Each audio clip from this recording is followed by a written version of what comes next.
सल्लल्लाहु अलैहि वसल्लम। अस्सलाम वालेकुम माय यूट्यूब फैमिली, कैसे हैं आप सब। उम्मीद करती हूँ जी अल्लाह के हुक्म से आप सब ठीक ठाक होंगे और अल्हम्दुलिल्लाह जी हम सब भी बिल्कुल ठीक ठाक हैं। और जी जुम्मे का मुबारक दिन। और मैं ज़ोहर पढ़ के अल्हम्दुलिल्लाह फिर मैं यासीन पढ़ रही थी क्योंकि सुबह के टाइम नहीं पढ़ी थी आज, तो मैंने कहा चल इस टाइम पढ़ लेती हूँ। और साथ ही साथ हसन मिराह को है, उनको भी मैं कुरान पाक उनका भी सुन रही थी।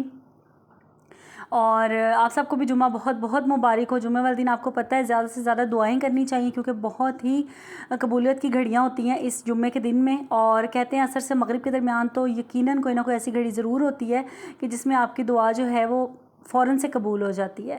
तो बिलखुसूस असर से मगरिब तक जो है ना हमें दुआएं करनी चाहिए, जो जो हमारी जायज़ हाजात हैं, ख्वाहिशात हैं और जो दुआएं हैं ना वो हमें अल्लाह ताला से मांगनी चाहिए और इस उम्मीद के साथ कि अल्लाह ताला हमारी दुआओं को ज़रूर सुनेंगे। तो बस मेरा भी यही था कि असर से मगरिब तक मैं इस्तग़फ़ार जो है वो पढ़ रही थी और उसके अलावा मैंने कहा चलें अब ज़रा फ्री हुई हूँ और अभी तकरीबन 7 साढ़े 7 बजे का टाइम है, तो मैंने कहा वॉइस ओवर करती हूँ और व्लॉग आपके साथ शेयर करती हूँ। अच्छा जी, आज का व्लॉग जो है, आज के व्लॉग में क्या हो रहा है। आज के व्लॉग में मैंने बनाया है, इस्लामाबाद गई हुई थी, 1 महीना वहाँ रह के आई। फिर आपको पता है कि जब ये फ्रीज़र कर देते हैं ना हम गोश्त कुर्बानी का, तो फिर उसका टेस्ट चेंज हो जाता है। मैं तो खाती नहीं हूँ, अलबत्ता ना छोटा गोश्त, ना बड़ा गोश्त, ना बीफ, ना मटन, कुछ भी नहीं खाती, सिर्फ चिकन थोड़ा बहुत खा लेती हूँ। लेकिन यह है कि हस्बैंड जो मेरे ना उनको फ़ील होता है कि इसका ना जायका चेंज हो गया है। तो मैंने फिर कहा कि चलें बनाते हैं जी, आते साथ ज़रा गोश्त पे भी हाथ साफ़ कर लेते हैं, गोश्त बनाते हैं। तो यहाँ पे मैंने ना बीफ जो है वो 2 पैकेट निकाले थे, छोटे छोटे से पैकेट बनाए होते हैं क्योंकि मैं तो खाती नहीं हूँ और बच्चे और इनके पापा ही खाते हैं, तो इसलिए फिर मैंने ना छोटे छोटे बनाए होते हैं कि एक बना लो, अगर सब्ज़ी में डालना है तो 1 पैकेट निकाल लिया, अगर वैसे बनाना है तो 2 पैकेट निकाल लिए ना, तो अपने हिसाब से। अच्छा, गोश्त साफ़ करते करते ना मुझे एक ना रात को ही जब मैं ये कर रही थी ना एडिटिंग, मैंने रात को की थी वीडियो की, तो मैंने कहा दिल में ना मेरे ये एडिटिंग करते वक्त ना ख्याल आ रहा था, तो मैंने कहा चले मैं आप लोगों के साथ भी शेयर करूँगी। और हो सकता है काफ़ी जो है मेरे से लेडीज़ जो है वो इत्तेफाक करें, एग्री करें। और पता क्या होता था बचपन में क्या, यानी कि जब ये कोई 8-9 क्लास में थे, गोश्त वगैरह जब भी ये होता ना कि जब कुर्बानी होनी है, उसके अलावा अगर घर में गोश्त आ जाता था ना, तो अम्मी ने अगर कहना ना, एक बार अम्मी कहती थी धो दो, तो मैंने इतना बुरा मुंह चढ़ाना, मैंने कहा मैंने नहीं करना, मुझे तो स्मेल आती है, मुझे गंदा लगता है, मुझे ऐसा लगता है, अल्लाह माफ़ करे। खाने वाली चीज़ को ऐसे कहना नहीं चाहिए, लेकिन बस वो उम्र ऐसी होती है ना, हमें समझ नहीं होती चीज़ों की। तो बस ये मुझे ना बड़ी घिनसी आती होती थी कि मैं कैसे साफ़ करूँगी, इसमें ब्लड होता है और इस तरह की चीज़ें। तो कहते हैं ना मावां ठंडियाँ छावां, तो मामा वर्गा तो कोई हो ही नहीं सकता ना। तो अम्मी जो है ना, अम्मी ने दोबारा कभी कहना ही नहीं हमें कि पुत्र उठ के साफ़ कर दो, या चलो कभी भूले से भी कह देता है ना बंदा, अम्मी ने कभी नहीं कहा क्योंकि अम्मी को पता था कि मेरी जो बेटी है ना इसको ये साफ़ करना पसंद नहीं है या इसका दिल ख़राब होता है इसको साफ़ करने से, तो उन्होंने दोबारा ना वो बात करनी ही नहीं है। तो और मैं ये सोचती हूँ अक्सर कि जब इंसान माँ बन जाता है ना, फिर वो काम भी कर गुजरता है ना जो उसने कभी ज़िंदगी में सोचा ही नहीं था कि वो करेगा। और वक्त जो है ना ये बड़ा उस्ताद होता है, ये आपको सब कुछ सिखा देता है। और ये आपके सामने देखें मैं क्या साफ़ कर रही हूँ, क्या बीफ को मैं ज़बरदस्त छुरी पकड़ के और अच्छी तरह मल के साफ़ कर रही हूँ। खाना मैंने हालांकि खुद नहीं है, लेकिन यह है कि अच्छे से साफ़ सुथरा हो, मैं अच्छे से बनाऊँ, जायकेदार हो, मज़ेदार हो, मेरे बच्चे मेरे शौहर जो है वो इसको खुशी खुशी खाएं। तो ये होता है ना, ये एक औरत में सब कुछ इंसान वक्त के साथ सीख जाता है। तो लेकिन माएँ तो हमारी बेहतरी के लिए कहती हैं कि आगे जाके क्या लोग कहेंगे कि ससुराल वाले फिर ताने देते हैं, क्या सिखाया माँ ने, क्या किया माँ ने, इस तरह की चीज़ें भी होती हैं। और माना कि वक्त बहुत चेंज हो गया अब, लेकिन अभी भी कई घरानों में ये चीज़ें होती हैं कि इसको कुछ पकाना नहीं आता, ऐसा है वैसा है। लेकिन मैं तो ये कहती हूँ कि वक्त के साथ साथ ना इंसान सब कुछ खुद ब खुद सीख लेता है। और अब मेरे से आप चाहे मटन पकवा लें, बीफ पकवा लें, हाँ ये जो पाए और ओजिंग और इस तरह की चीज़ें हैं वो तो अभी भी मैं बिल्कुल भी नहीं पकाती क्योंकि मेरा ना उसको देख के मुझे वॉमिटिंग स्टार्ट हो जाती है, मेरा दिल ख़राब होने लग जाता है, मुझे शुरू से कोई मसला है उसके साथ। लेकिन यह है कि जहाँ तक बीफ की बात है, मटन की बात है, कीमे की बात है, चपली कबाब है, इस तरह की चीज़ें जो है ना ये मैं अल्हम्दुलिल्लाह बना लेती हूँ और बड़े अच्छे तरीके से बना लेती हूँ। और चिकन तो अब मैं खा भी लेती हूँ बड़े शौक़ से। तो बस ये है कि कुछ यादें इंसान को आ जाती है ना, कुछ काम घर के ऐसे इंसान कर रहा होता है कि इंसान को अपना बचपन याद आने लग जाता है, कुछ मेमोरीज़ इंसान की इतनी अच्छी होती हैं कि आपको वो याद आने लग जाती हैं। तो मैंने कहा चलें क्यों ना मैं आप लोगों के साथ भी ये मेमोरी जो है अपनी शेयर करूँ। हो सकता है मेरे जैसी काफ़ी मेरी बहनें हों जिनको मेरी तरह इशू हो, ना वो छोटा गोश्त खाती हो ना बड़ा गोश्त खाती हूँ, ना उसको वॉश करती हूँ। तो मैंने कहा चले मैं आप लोगों के साथ शेयर करूँगी, हो सकता है आपको भी अपनी अच्छी अच्छी मेमोरीज़ जो बचपन की मेमोरीज़ हैं वो याद आ जाएँ। और मैंने पिछले किसी व्लॉग में आपको बताया था ना कि मेरे मामू की शादी थी और मैं आई थिंक 4 या 5 ग्रेड में थी। तो तब मैं दही के अंदर नमक मिर्च डाल के, मामू की बारात या वलीमा था तो उस पर मैं खाना खा रही थी, और मूवी मेकर ने स्पेशल आके जो है ना मेरी प्लेट पे ना उसने मूवी बनाई थी कि ये देखें बच्ची खा क्या रही है। तो ये है कि बस अपना अपना हर किसी का होता है, और मैंने अपने जैसे भी 1-2 देखे हैं लोग कि जो बिल्कुल भी बीफ मटन नहीं खाते, और कुछ ज़्यादातर लोगों को तो यही देखा है कि वो तो दीवाने होते हैं मटन के, बीफ के, ये पाए शाए इस तरह की चीज़ों के। और लेकिन ये है कि मीट लवर होते हैं ना वो लोग, लेकिन मैं वेजिटेरियन में आती हूँ।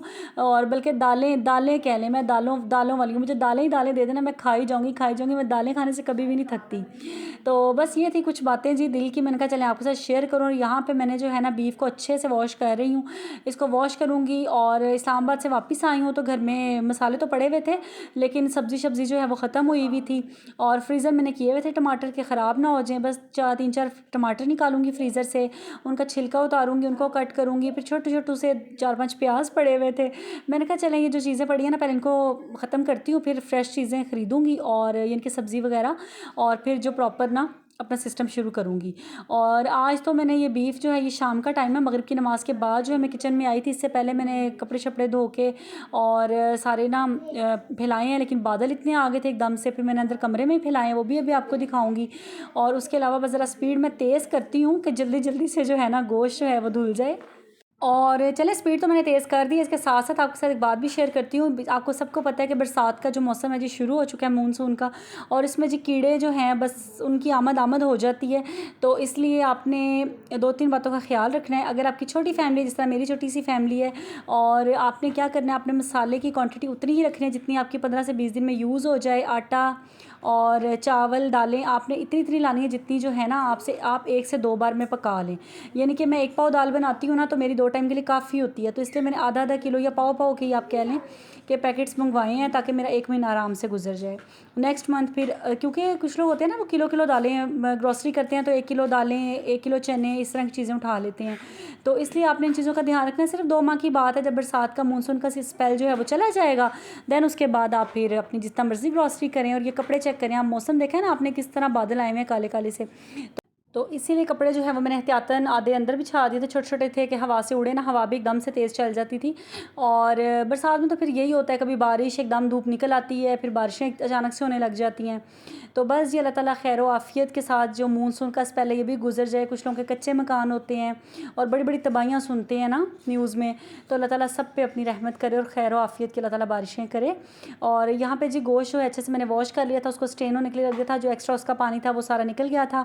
और ये छोटे छोटे से प्याज पड़े हुए थे, इनको मैंने 2 पीसेस करके, क्योंकि प्रेशर में लगाना है तो इसलिए टेंशन नहीं है कि बारीक बारीक काटना है, बस मैंने रफ टफ इसको काट लिया। और ये थोड़ा सा लहसुन अदरक का पेस्ट पड़ा हुआ था, इसके अंदर थोड़ा सा पानी डालूंगी, उसको शेक करूँगी और यही जो है ना हांडी में डाल दूँगी। और ये मैंने जी पानी ले लिया है अपने हिसाब से, उसके अंदर डाल दिया है मैंने बीफ। देन उसके बाद मैं डालूँगी ये टमाटर, प्याज और लहसुन अदरक जो है ना पेस्ट थोड़ा सा है वो डालूँगी। और इसमें मसाले क्या क्या डालूँगी वो भी आपके साथ शेयर कर देती हूँ। इसमें मैं डालूँगी नमक, पिसी लाल मिर्च, हल्दी और पिसा हुआ धनिया और नमक जो है वो मेरा ख़त्म हुआ था, तो ऊपर नमकदानी में पड़ा हुआ था, वो मैंने डाल दिया पहले ही, और इसलिए आपको वहाँ यहाँ पे बॉटल उसकी नज़र नहीं आ रही, तो बस वो मंगवाने वाला है नमक अभी। और बस ये 4 मसाले ये थे और 5वां नमक था, ये मैं डालूँगी इसके अंदर, चम्मच के साथ इसको मिक्स करूँगी। और इसको फिर मैं 15 से 20 मिनट के लिए ना स्लो फ्लेम पर इसको मैं प्रेशर लगा दूँगी, और ज़बरदस्त सा टेंडर हो जाएगा। फिर मैं आपको इसकी लुक भी दिखाऊँगी, कितना मज़ेदार सा जो है मेरा जो सालन है ना बीफ का तैयार हुआ है। और कभी कभी दिल करता है ना कि बगैर ये कौरमे बिरयानी मसालों के भी इंसान खाना बनाए और अपना ही उसका टेस्ट हो, तो बस आज कुछ ऐसा ही हो रहा है मेरे किचन में। और मैं यहाँ पे ना इसमें कोई कौरमा मसाला नहीं डाल रही, कोई कढ़ाई शढ़ाई कुछ भी नहीं डाल रही, बस ये आपके सामने सादे से मसाले जो घर के हैं वो डाले हैं। और इसको प्रेशर लगा दिया मैंने मीडियम लो फ्लेम पे। देन उसके बाद हरा धनिया, खानों की हांडी की जान जी, और ये हरी मिर्चें, तो इनके बगैर तो मुझे ना हांडी पे रौनक ही नहीं लगती। तो बस गल गया ज़बरदस्त सा गोश्त, इसको मैंने डाल दिया पतीली में, और अब इस पर मैंने डाला है अपने हिसाब से बस थोड़ा सा ऑयल, और अब इसकी मैं करूँगी अच्छे से भुनाई। छोटी छोटी सी बोटियाँ ना, इसलिए आपको इतनी नज़र नहीं, बड़ी बड़ी बोटियाँ होती हैं ना, ज़रा खूबसूरत लगना था सालन। एनीवे जी, ये छोटी छोटी की होती हैं कि मैं खा लूँ, लेकिन मैंने फिर भी नहीं खानी होती, और मैं कहनी हाँ तोबा तोबा तोबा, मैं नहीं खानी, तुसी खाओ खाओ, मैं नहीं खानी। और आजकल तो वैसे ही यूरिक एसिड और कोलेस्ट्रॉल इस तरह के मसले ही बड़े हैं, अल्लाह माफ़ करे कि बस ये तो वैसे ही डॉक्टर जो है ना वो बीफ मना कर देते हैं, लेकिन अपने बड़ों से यही सुनते हैं जी, कुर्बानी के गोश्त में अल्लाह ताला ने शफ़ा रखी हुई है, इससे खाने से सेहत होती है, और बस यही सारी बातें हैं। अच्छा, अब क्या मैं आपसे बात कर रही थी, मैं बात आपसे ये कर रही थी, बीच में बस ना मेरे बच्चे मुझे थोड़े से इशारे करने लग जाते हैं जब मैं ना वॉइस ओवर कर रही थी, तो मेरा ध्यान उधर चला गया। तो बात मैं आपसे ये कर रही हूँ कि मज़ेदार सा जो मेरा है ना बीफ का सालन वो रेडी हो गया। हरा धनिया मैंने डाल दिया, 4 चांद लग गए हैं हांडी को। अभी इसमें रहता है, इसकी भुनाई रहती है, थोड़ा सा और मैं इसको भूनूंगी, ऑयल ऊपर आ जाएगा, फिर इसके अंदर मैं डालूंगी थोड़ा सा पानी, यानी कि शोरबा लगाऊंगी, क्योंकि ये खमीरी रोटियों के साथ खाना है। मैं सुबह से लगी हुई हूँ घर के काम करने, अब तो मैं गई हूँ थक, कौन मेरी होगी जे बस, तो मैं क्या चलो फिर बच्चों तुसी जाओ नस ते तंदूर तो जाओ तो रोटियां लेके आओ, सही है। हाँ ना, इंसान थक जाता है ना, अब कितना करें, एक नन्ही सी जान और 100 काम। तो मैंने कहा बस जी हूँ बस हो गई है, तो चलो हूँ नसो तंदूर वाले खमीरियाँ ले आओ तो चुप करके खाओ। और मज़े की बात यह कि मैंने नहीं खाया था, दिल नहीं कर रहा था कुछ खाने को, ये इनके ये सालन खाने को दिल नहीं कर रहा था। तो फिर हसन, मैं ना लेट गई आके इनको खाना शाना देखना, मैं साथ ही साथ लेट गई। तो हसन कहता है मम्मा आप क्यों नहीं खा रही, क्यों नहीं खा रही। जब उसने मुझे पूछा ना, फिर मुझे रियलाइज़ हुआ कि मुझे तो भूख लग रही है। फिर मैं उठी, फ्रिज में बॉयल राइस पड़े हुए थे, कल मैंने दाल चावल बनाए थे वो पड़े हुए थे, फिर मैंने चावल निकाले, उसमें थोड़ा सा दूध डाला, थोड़ी सी चीनी डाली, और मैंने वो जो है ना एंजॉय किए। और जी जैसा कि आज का व्लॉग मैंने स्टार्ट किया था माओ से, अम्मी की बात से, तो बस एंड भी मैं इसी बात पे करूँगी, एक प्यारे से शेर के साथ। एक मुद्दत से मेरी माँ नहीं सोई ताबिश, मैंने एक बार कहा था मुझे डर लगता है। तमाम माओं को मेरा दिल से सलाम और दिल से दुआएं, अल्लाह ताला सबकी माओं को सलामत रहे, सेहत वाली ज़िंदगी के साथ अल्लाह ताला सबकी माओं को सलामत रखे, समेत मेरी माँ के, आमीन सुम्मा आमीन। और यहाँ पे जी दूध को मैंने बॉयल करके इस तरह मैंने रखा है पानी भर के परात में, कि ये ना ठंडा हो जाए और फिर इसको मैं फ्रिज में रखूँ। और ये भी एक टिप ही आप लोगों के लिए, कुछ लोग गर्म के चक्कर में बाहर रख देते हैं और दूध ख़राब हो जाता है, तो आपने इस तरह पानी में रख दें और ये 1 घंटे बाद ठंडा हो जाएगा नॉर्मल टेम्परेचर पर, फिर आप इसको फ्रिज में रख दें। चलें जी, यही था आज का व्लॉग। आई होप आपको आज का व्लॉग अच्छा लगा होगा। चैनल पर फर्स्ट टाइम आए हैं फ़ौरन से मेरे चैनल को सब्सक्राइब कर लें, वीडियो अच्छी लगी तो उसको लाइक कर लें, अपना ढेर सारा ख्याल रखिएगा, मुझे भी अपनी दुआ में ऐसे ही याद रखिएगा। अल्लाह हाफिज़।